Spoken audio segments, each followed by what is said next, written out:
ዛሬ ስድስተኛው የፓርላማ ዘመን የአምስተኛ ዓመት የመጨረሻ የመንግስት ሪፖርት የሚቀርብበት ቀን ነው። ላለፉት 5 ዓመታት ገዢው ፓርቲ የሚያጸድቃቸውን ህጎችና ፖሊሲዎች በጭፍን ሳልደግፍና በጭፍን ሳልቃወም ህዝባችን የሚገረፍበትን አለንጋ እያየሁ ድምፄን ሳላጠፋ የመንግስት አሰራሮችን ያለማወላወል ስተች እንዲሁም ለሀገሬ ይጠቅማል ያልኩትን ሀሳብ ሰነዝር ቆይቻለሁ። የዚህ የስልጣን ዘመን ትዕይንት መጋረጃ ከመዘጋቱ በፊት ግን የኢትዮጵያ ህዝብ ነባራዊ የኑሮ ሁኔታ የየዕለት ተግዳሮትና ጭንቀት እንዲሁም ይህንን አስቸጋሪ የኑሮ ሁኔታ የወለደውን የመንግስትውን መዋቅራዊ ድክመት የዚህ ዘመን የማይታበል የታሪክ እውነት አድርጌ በታሪክ ፊት ለመመስከር እወዳለሁ። ይህንንም ለማድረግ ማጠቃለያ አስተያየቴና ጥያቄ እንደሚከተለው አቀርባለሁ። 1. የ5 ዓመቱ የኢትዮጵያውያን ተግዳሮቶች። ክቡር ጠቅላይ ሚኒስትር፣ ላለፉት 5 ዓመታት የኢትዮጵያ ህዝብ የከፈለው ዋጋ እጅግ የበዛና ከባድ ነው። እርስዎ ስልጣን ላይ ሲቀመጡ የገቡት የሰላምና የብልጽግና ቃል ኪዳን ነበር።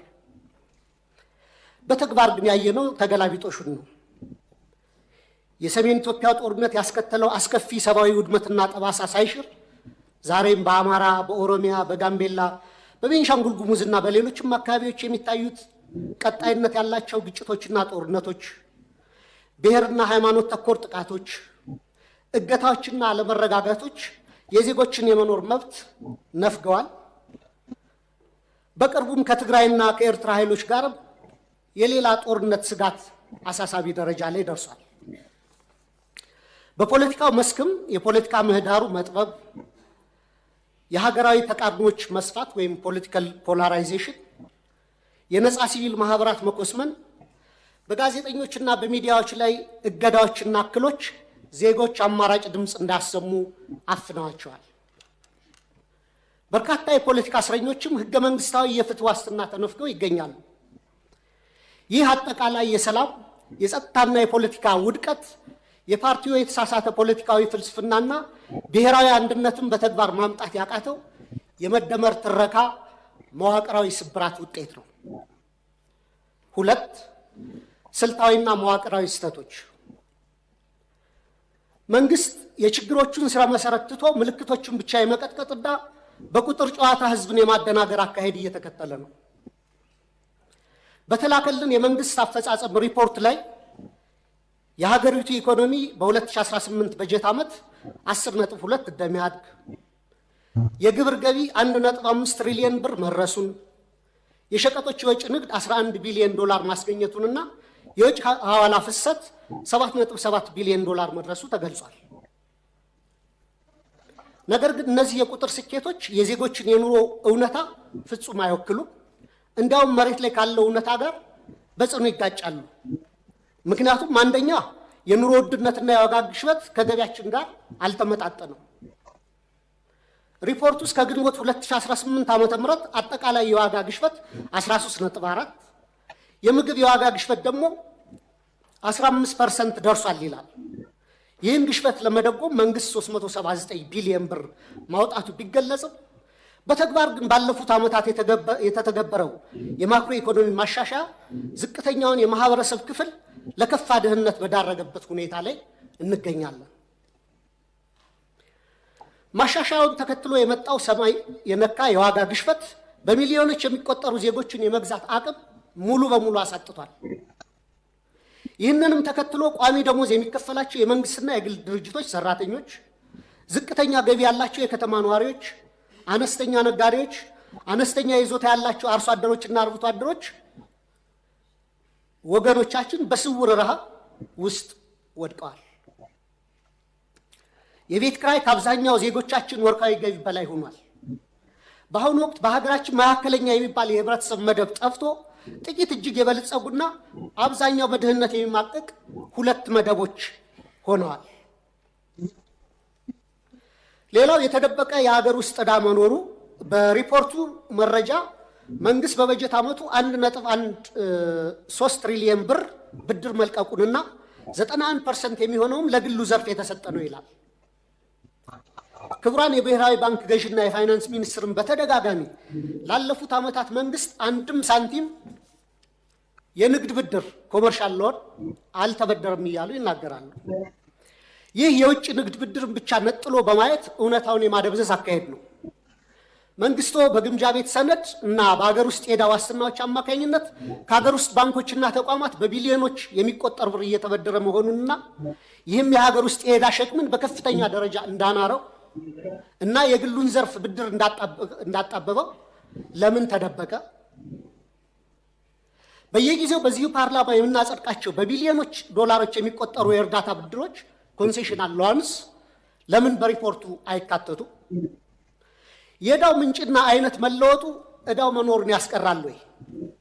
ሪፖርቱ አሁንም ድረስ ከግል ዩሮ ቦንድ ባለቤቶች ጋር ያለው ድርድር ስላልተቋጨ ሀገሪቱ በከፍተኛ የዕዳ ቀውስ ውስጥ ያለች ወይም ዴት ዲስትረስ መሆኗንም ይሸሽጋል። በእርግጥ ይህን ጥያቄ ካስገባሁት በኋላ አዲስ ዴቨሎፕመንት እንዳለ በሚዲያዎች ተገልጿል። ሌላው የትምህርትና የማህበራዊ ዘርፍ መውደቅ አለ። በሪፖርቱ ላይ 26 ቢሊዮን ተማሪዎች መመዝገባቸው በስፋት ቢወራም የ12ኛ ክፍል ማጠናቀቂያ ፈተና ከወሰዱ ተማሪዎች መካከል 50% እና ከዚያ በላይ ማምጣት የቻሉት 8.7% ወይም 50 ሺህ ተማሪዎች ብቻ ናቸው። ይህም የመንግስትን የትምህርት ጥራት መዋቅራዊ ኪሳራ የሚያሳይ ነው። ክቡር ጠቅላይ ሚኒስትር 8.7% የማለፍ ምጣኔ በየትኛውም ዓለም ታይቶ የማይታወቅ ወይም 92% የመውደቅ ምጣኔ ከፍተኛ የትውልድ ብክነት ወይም ጀነሬሽናል ካታስትሮፊ ነው። እኔ የህይወቴን ግማሽ ጊዜ በማስተማር ነው ያሳለፉት በተለያዩ ደረጃዎች እና ኮመንሊ የሚባል አባባል አለ። መምህሩ ፈተና አውጥቶ ተማሪዎችን ማሳለፍ ካልቻለና ከወደቁ የወደቀው መምህሩ ነው የሚል ኮመን አባባል አለ በእኛ በአስተማሪዎች ዘንድና ይህን ያክል 92% የመውደቅ ምጣኔ ካለ እኔ ወድቋል ብዬ የማስበው ትምህርት ሚኒስቴር ነው።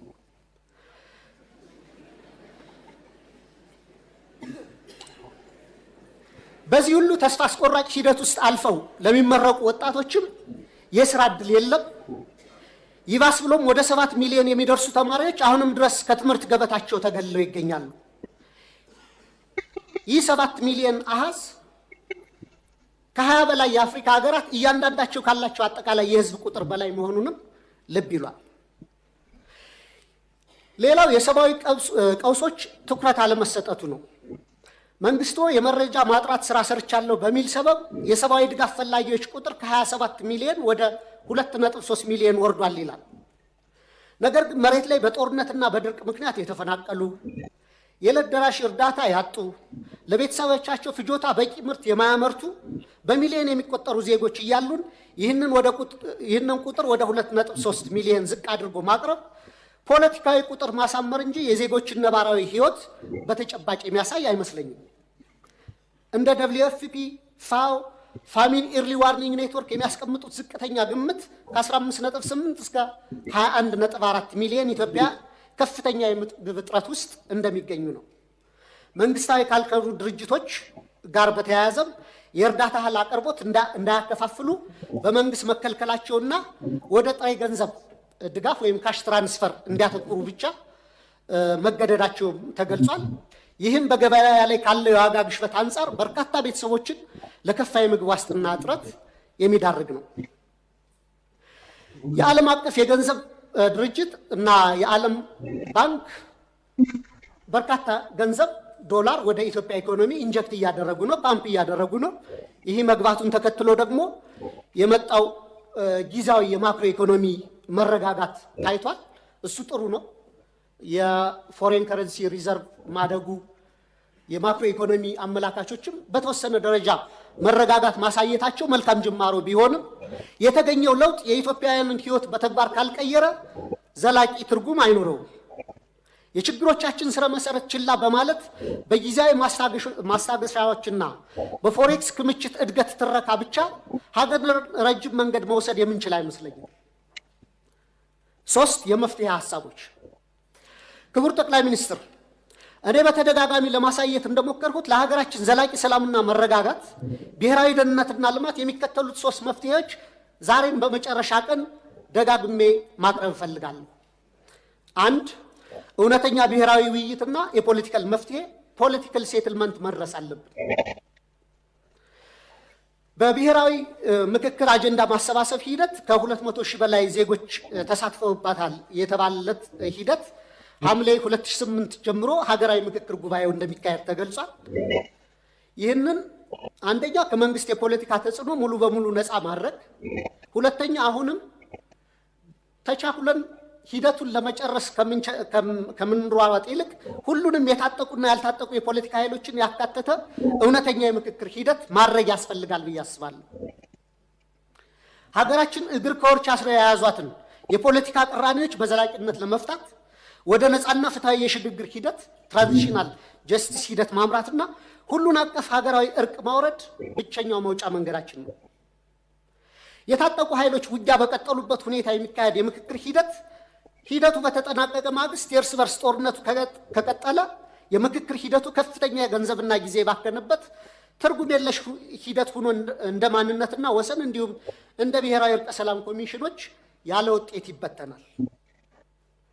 ሁለት ሁሉን አሳታፊ ህገ መንግስታዊ ማሻሻያና እውነተኛ ፌዴራላዊ ስርዓት ማቆም ያስፈልጋል። ሁሉም ዜጎች እኔ ነው የሚሉት ህገ መንግስት እንዲኖረን የህገ መንግስት ማሻሻያ ማድረግ፣ ውሳኔዎችን ከአንድ ማዕከል በኃይል ከመጫን በመውጣት የክልሎችን የራስን ዕድል በራስ የማስተዳደር መብት ሙሉ በሙሉ የሚያከብር ነገር ግን ሀገራችንን ከብሔር መከፋፈል ወይም ባልካናይዜሽን የሚያወጣና ሀገራዊ እድገትን የሚያሰፍን ሚዛናዊ የስልጣን ክፍፍል መፍጠር፣ የሀብት ክፍፍሉንና ፊዚካል ፌዴራሊዝሙን የፈጠሩት የሀብትና የልማት ኢፍትሐዊነትንም ማረም ያስፈልጋል። የሀገር ውስጥ የምርት መነቃቃትና ማህበራዊ ዋስትናንም ማጠናከር ይገባናል።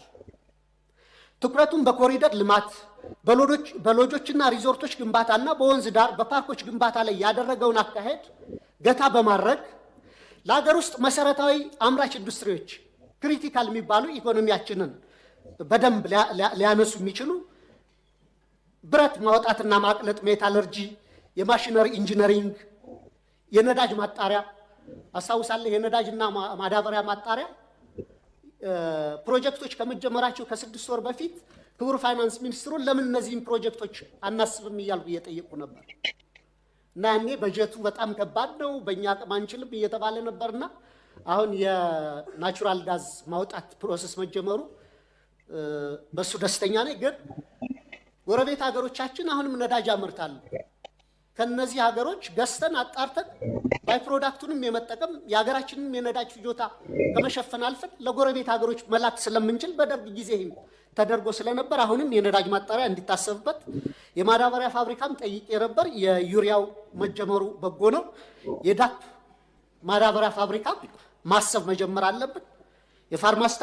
የፋርማሲውቲካል ኮምፕሌክስ፣ ምግብ ዘይት፣ ቴክስታይል ወዘተ እነዚህ ፋብሪካዎች ላይ መስራት ያስፈልገናል።